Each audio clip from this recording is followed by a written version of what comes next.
So when I grew up in LA, I was a freshly degreed 23-year-old kid who had never really lived solely like on my own in that way. I was literally so excited to be there. When I first received news that I not only got into AMDA, or AMDA as they call it, I'd gotten into School of Musical Theater out there, and I also had landed an internship with Entertainment Tonight, which was created for me because I applied, and at the time they were only doing interviews, or they were only doing internships at Inside Hollywood or something like that, one of the other entertainment magazine shows. And they hit me back and was like, we saw your application, we just had to find a place for you. And so the Emmys Foundation, now the TV Academy, created an internship for me.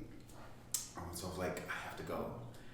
And I didn't even tell my mom that I was moving to California until I got my car. I bought a car off of eBay for $1,600. Got it shipped down, and I was trying to get to it without telling her, but I wasn't gonna make it on time. So she had to go and sign for my car. And that's when I told her, I was like, yeah, so I got into the school, the theater school, and I also got the internship. I'm leaving in July for Hollywood. And so that's what I did. Middle of summer, July 16th, 2010, I packed up my car, me and my, I think she was like my girlfriend at the time. We just drove to LA. I stayed with a frat brother, a couple of frat brothers and one of their friends for a while, and I was really interested in learning more about the media aspect. That's what my degree was in. My degree's in broadcasting for television and radio, and I had already done DJing or VJing at KGRM during the day, and I was like, I could go into radio, but I really liked television. I really liked the art of TV, and I thought that I wanted to be a news anchor. I did an internship at Castle News 12, lasted maybe a week because I realized that I didn't like hard news. I don't like sad stories, especially if there's no call to action. So I was like, this isn't for me. I'm suffering from Oprah syndrome. I want to help these people, and y'all will tell me the story's over. So I went into entertainment news, and I was really excited about it. I always loved the arts. I feel like I was caught up in celebrity news as a kid, just watching artists like Whitney Houston and Prince and Aaliyah and Mary J. Blige, and I grew up watching Entertainment Tonight, so this was my connection to my favorite artists, learning who they were as people outside of just their art. And I liked it up to a certain point.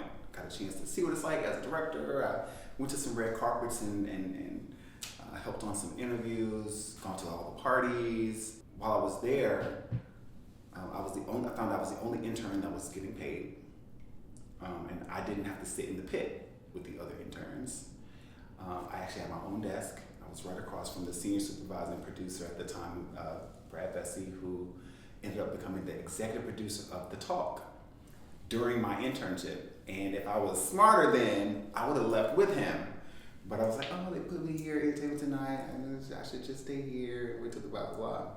But he left like maybe a week or two into my internship to start there. And I got really close with the other senior supervisor producer that replaced him. And I told her that, while I'm here in LA, I want to try to start building my own brand.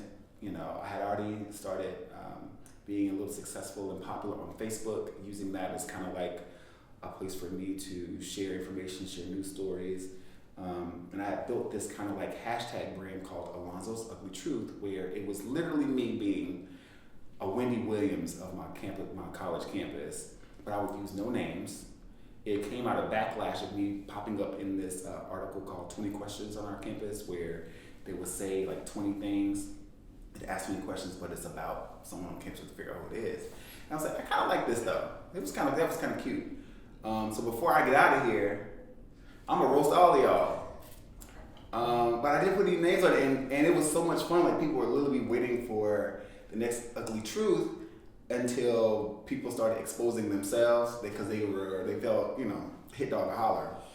And it got big. Like people wanted to fight me. It was a whole like, oh, meet me at the fountain and blah blah blah. And I'm just like, so I'm gonna beat you up and then what? I'm not gonna take the post down, you know. But I was like, I want to take something like that and retool it into an entertainment magazine style show. At the time, it wasn't called podcasting. That was only reserved for iPods. At the time that I was doing it was called internet radio. And my senior supervisor producer and I had talks about how I wanted to do it, and everyone wanted to know what I wanted to do in this space, because that's the point of the internship. What do you want to do? And how do I guide you? And I got my name at Entertainment Tonight. I didn't want to be on air as Alonzo Blaylock. My grandfather had actually been a DJ. And I was like, yeah, I should have my own DJ name. And she was like, well, what do you want me to call it? What's your nickname? I was like, well, I'm old now, I don't do nicknames. But my best friend calls me Black Ken Doll. And I was like, that just sounds so generic, and I don't want to be the black version of something associated with whiteness. I'm a graduate of Grambling, so, you know, that's just kind of, I wanted to have my own thing. She said, so what's a black name? And I was like, I don't know, Derek. And she was like, Derek Doll. It's like, oh, I like that. Alonzo the Derek Doll. And so that kind of I played with that for a while. Alonzo the Derek Doll. And it didn't help that Niecy Nash and Mark Steinitz and Kevin Frazier, because of what I would wear in LA, I always had a bow tie on, and I had like this short cut with the curl, and I dyed my hair like auburn, and I had my little Clark Kent glasses, and I had the vest and the stripes. I was like literally giving some type of like something that walked out of Mattel magazine. And so they would greet me, "Good morning, doll. Oh, the doll is here." And I was like, "Oh, okay, I guess." But I leaned into it. And I left that place as Alonzo the Derek Doll. I started doing my radio show. And that's where I kind of started thinking about myself more so as a brand, more so than just an artist or a DJ or a public speaker, because I crafted my show from beginning to end on my own. It was just me, my laptop, and a set of headphones. And so yeah, it's like LA was where I kind of came more into my creative boss space. Like, oh wait, I can lead this, I can create this for myself and do something with it. So that's what LA was for me. It was the naming and planning. Aside of the good things that I took from working in Hollywood, I had access to people, places, and things that I would have never dreamed I would have access to. One of those things being, like I referred to earlier, I was one of the only interns that was being paid, and so I kind of did have a different level of privilege in the newsroom because they viewed me as an investment. I was invited into producers' rooms, and I remember this one time it was like 6 o'clock in the morning for a 6 o'clock producers meeting. We were discussing Lindsay Lohan. I think Mel Gibson's divorce his divorce papers really got back to my desk for us breaking that story.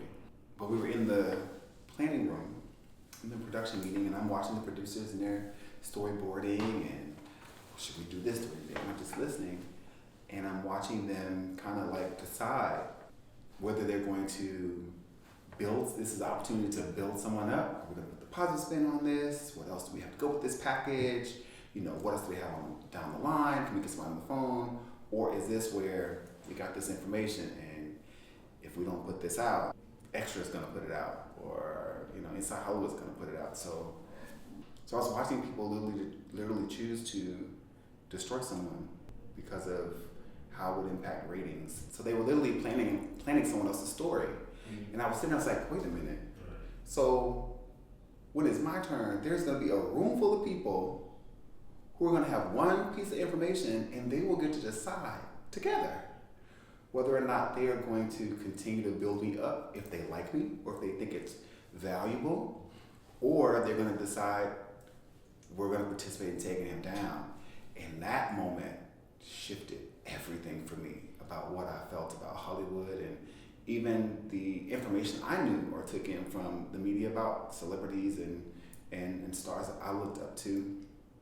And I was like, I struggled with wanting to continue to be a part of that.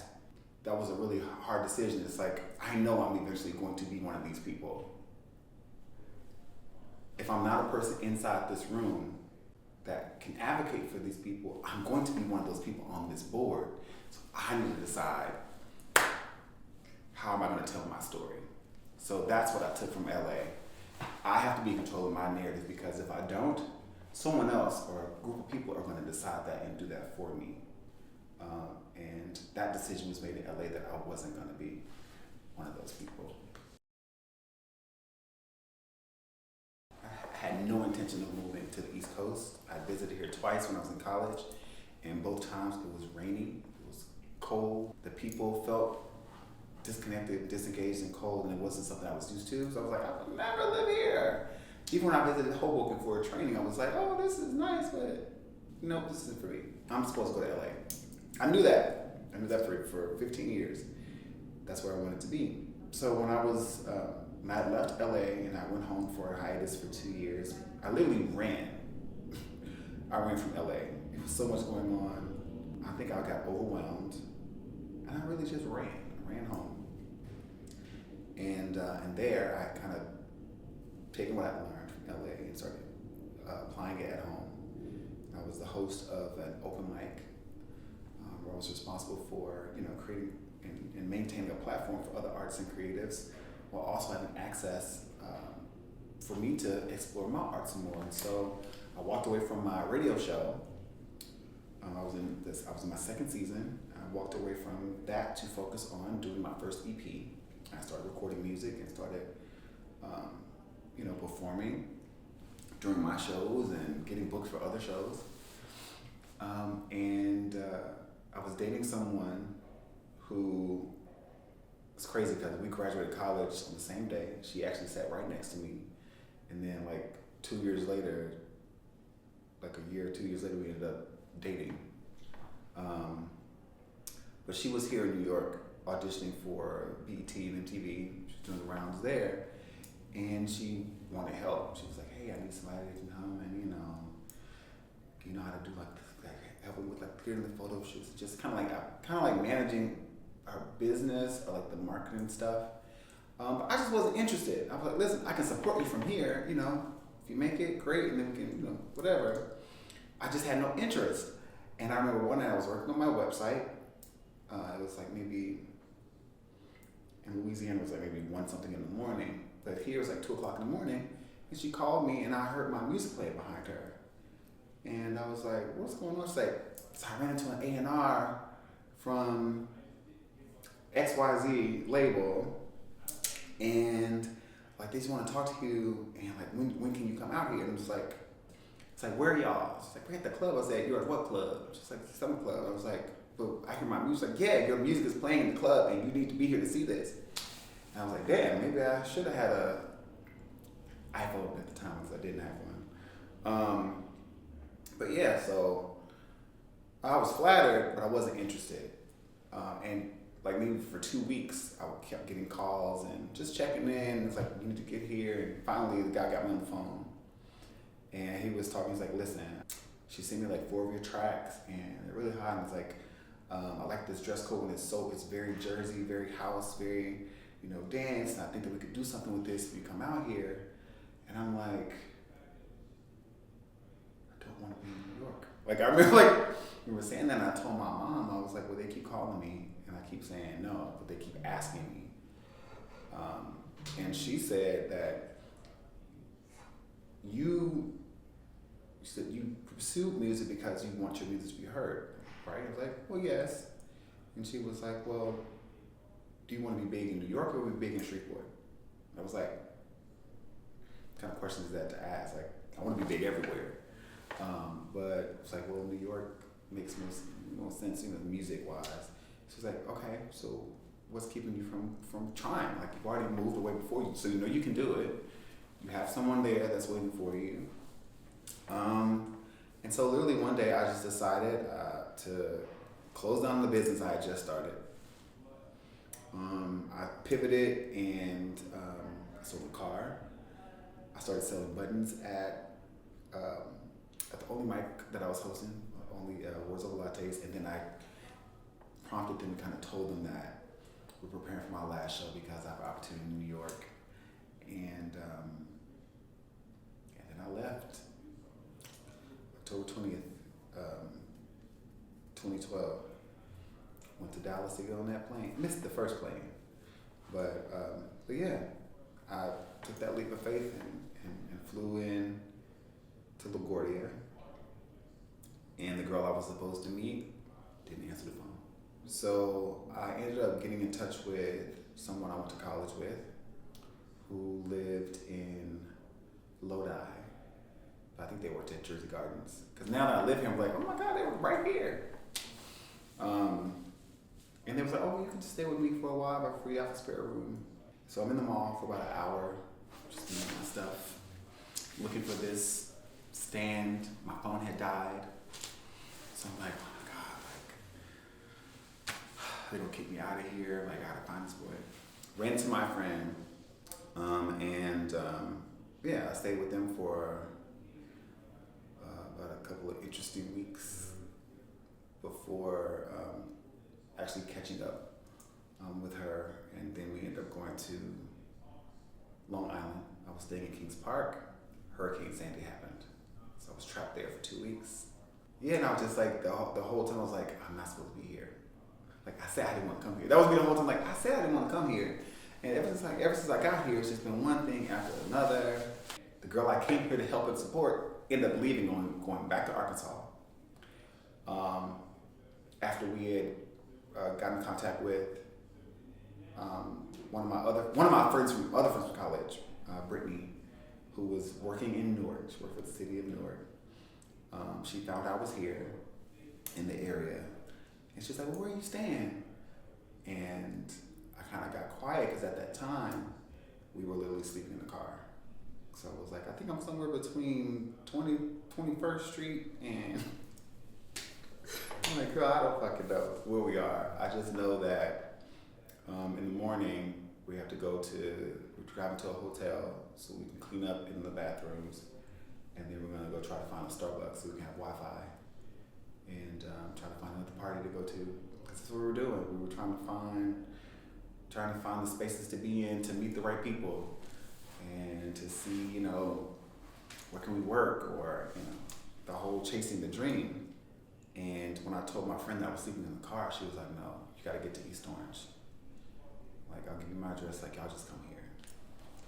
The first thing I bought when I moved to Jersey, when I got here, the first night we went to Walmart, I bought a sleeping bag. My friend was like, why are you getting a sleeping bag? And I was like, I'm gonna take it with me on this journey because now that I'm here, I'm not gonna go home until I get what I came for. And they were like, what the fuck does that mean? I was like, that means that come hell or high water, I'm not gonna go back home. And if that means that I have to have a couple nights with my sleeping bag, because I'm gonna figure it out. And it's like, okay. But I ended up needing that sleeping bag. And I was grateful to having that kind of insight, and grateful for the friends that kind of carried me along the way. I got to East Orange. I stayed there. I think around November is when I booked my first gig. Rahman gave me a camera. Rahman Muhammad gave me a camera and offered me an opportunity to take pictures at Bogies. So I was the photographer at Bogies on Friday nights for a few months. That's how I made money. That's how I made money to travel back and forth to New York for auditions, to do interviews for a job. I dropped my first EP on December 12th, 2012. And I started pursuing nightclub gigs for me to perform. Got a couple chances to perform. I performed New Year's Eve, within the first 2 months of me being here, I booked a New Year's Eve gig in New York. And I was like, oh, okay.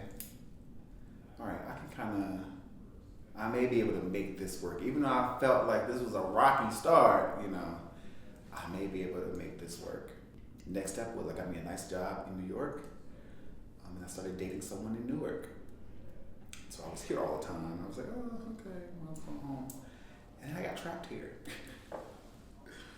And I've been here ever since. And just grateful. I think Newark is black as hell. And I think that when I first got here, I still had that kind of energy in me, being from the South and a grad of an HBCU. I am full of black pride, and the idea of building community is important to me.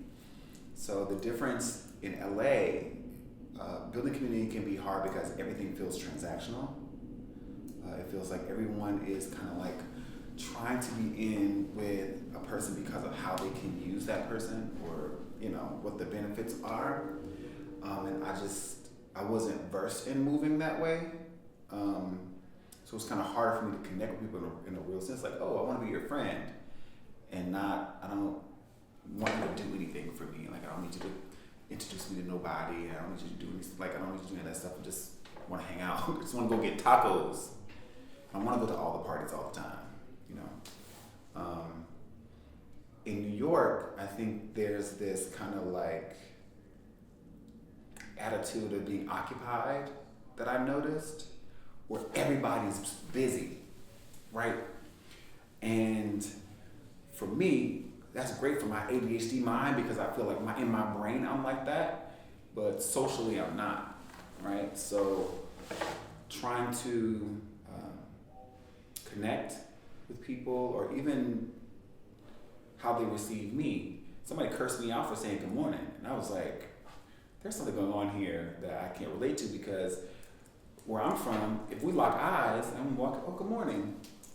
I know it's 2 million people here, but if you look at good morning, my first couple of months working in New York, me getting off the train was, oh, good morning, good morning, good morning, hi.